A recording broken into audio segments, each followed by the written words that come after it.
Como melhorar o meu negócio? Como posso identificar riscos e oportunidades para a minha empresa? A resposta? Análise Pestel. Neste episódio vou falar sobre o que é uma análise Pestel, as vantagens de implementá-la e como o fazer. Olá, Business Lovers! O meu nome é Andreia Rocha, sou Business Coach e especialista em gestão e administração de negócios e este é o Business After Hours.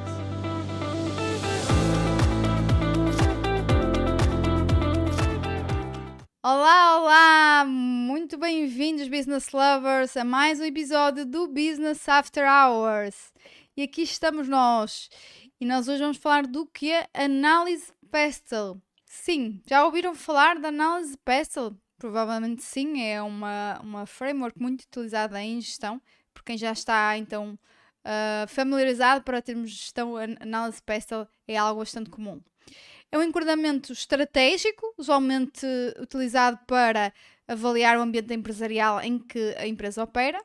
Pode ter impacto, como é óbvio, na rentabilidade do negócio. O facto de sabermos fazer esta análise e de, mais que tudo, extrair dados dela. Então, inicialmente começou por ser designada por análise PEST, mas em termos recentes foi expandida a PESTEL. PESTEL é um acrónimo derivado do inglês, que significa Political, Economic, Social, Technological, Environmental e Legal, ou seja, é uma análise da política, parte económica, social, tecnológica, ambiental e legal, deste contexto em que opera a empresa. São tidos em conta fatores destas 6 áreas e identificam sempre oportunidades, mas também ameaças ou riscos. Tanto pode ser usada na criação do novo negócio, como quando, por exemplo, se planeia um processo de expansão de uma empresa. Normalmente, a análise Pestel é utilizada por equipas de gestão e pela administração em processos de planeamento estratégico e de gestão de risco empresarial. É uma ferramenta popular entre consultores de gestão para ajudar os seus clientes a desenvolver produtos e iniciativas no mercado e que sejam inovadores. Também é bastante utilizado por comunidade de analistas financeiros.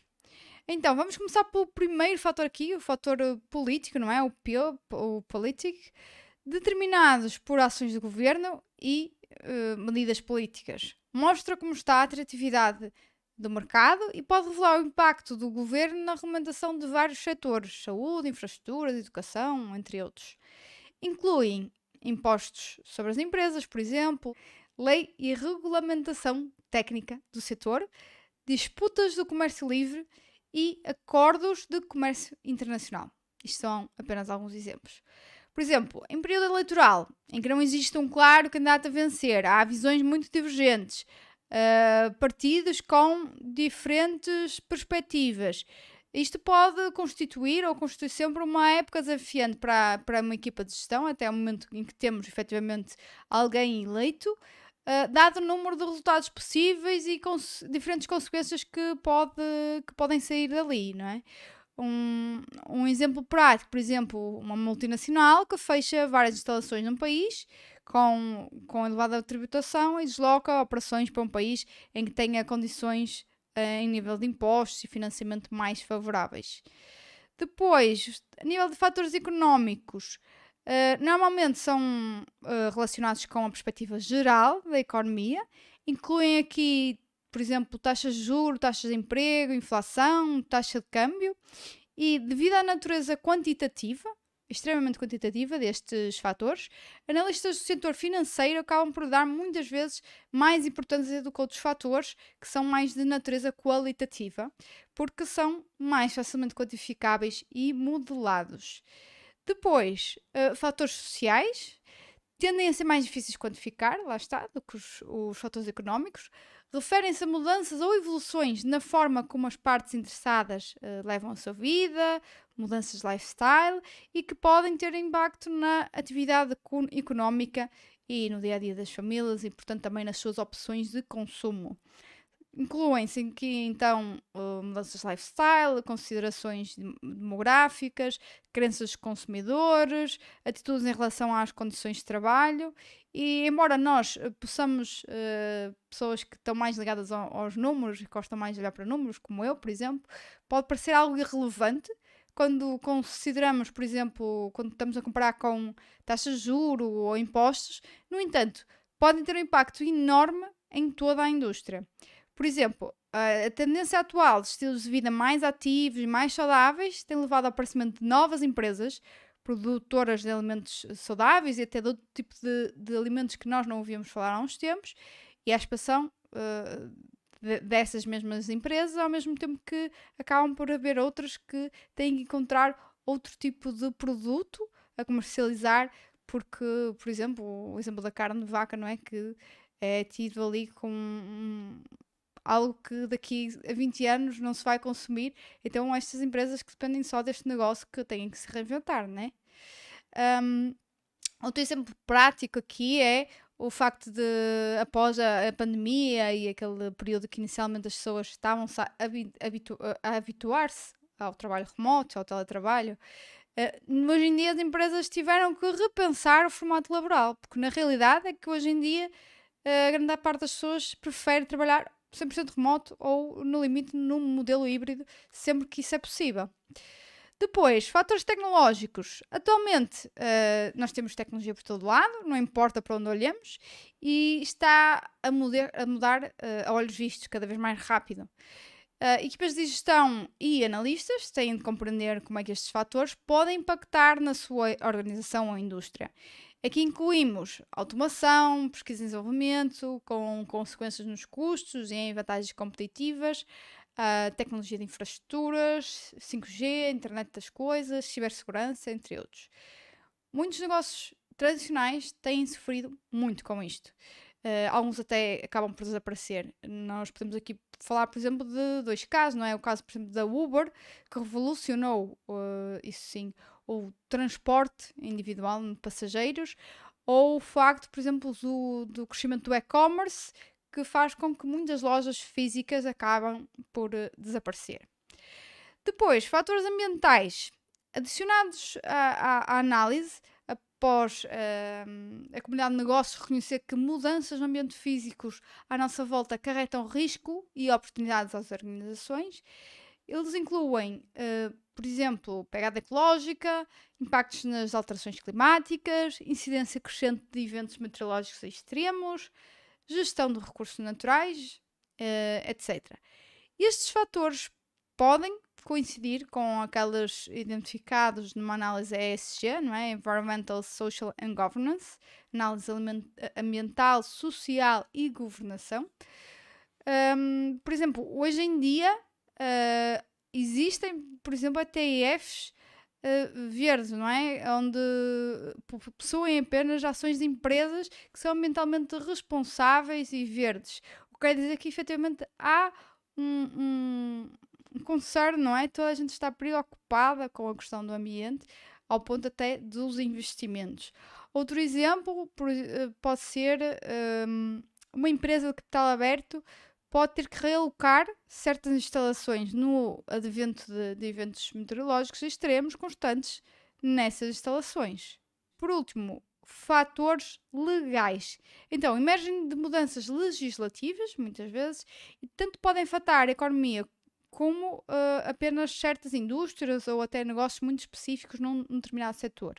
Incluem regulamentação na indústria, licenças necessárias para operar, leis de proteção de emprego e de consumidor, proteção de propriedade intelectual. E estes fatores tanto podem regredir uma empresa, dificultar as suas operações, como propulsionar o seu crescimento.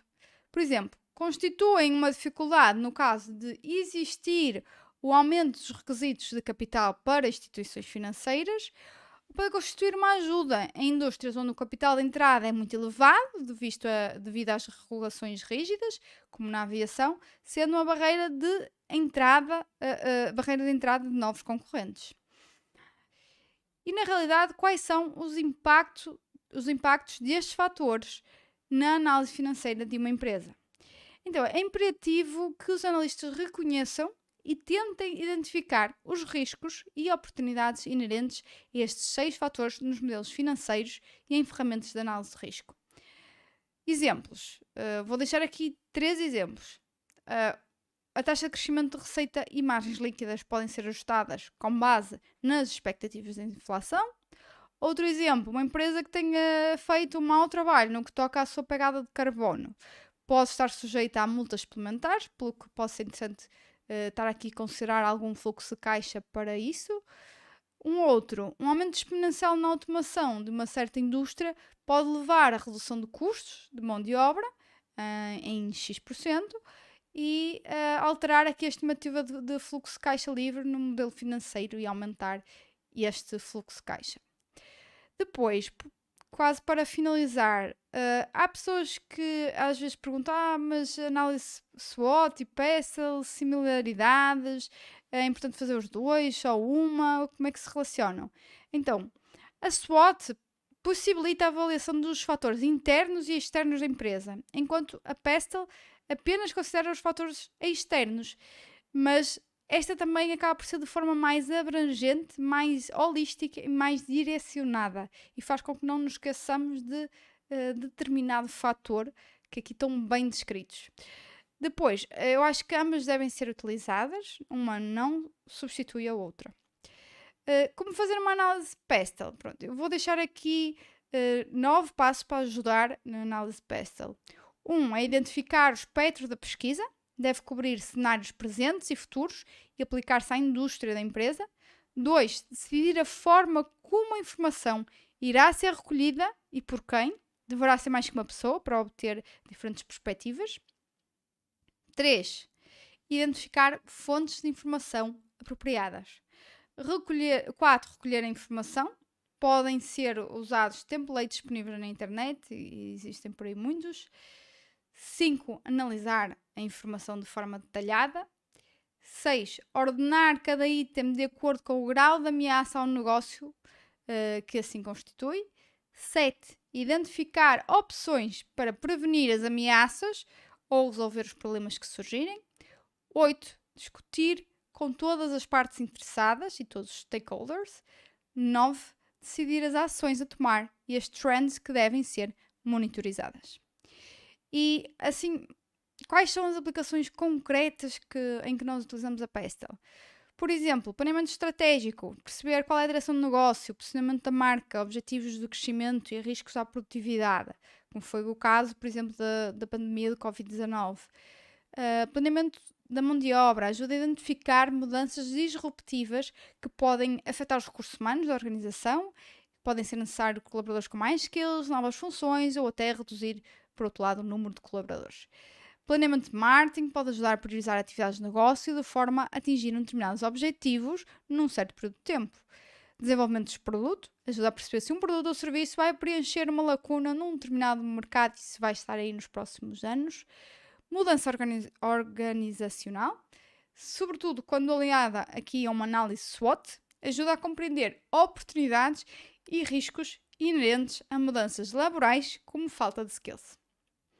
Projeções pode ajudar a ver além da organização e formar hipóteses sobre o que pode acontecer no futuro e o que deve ser explorado.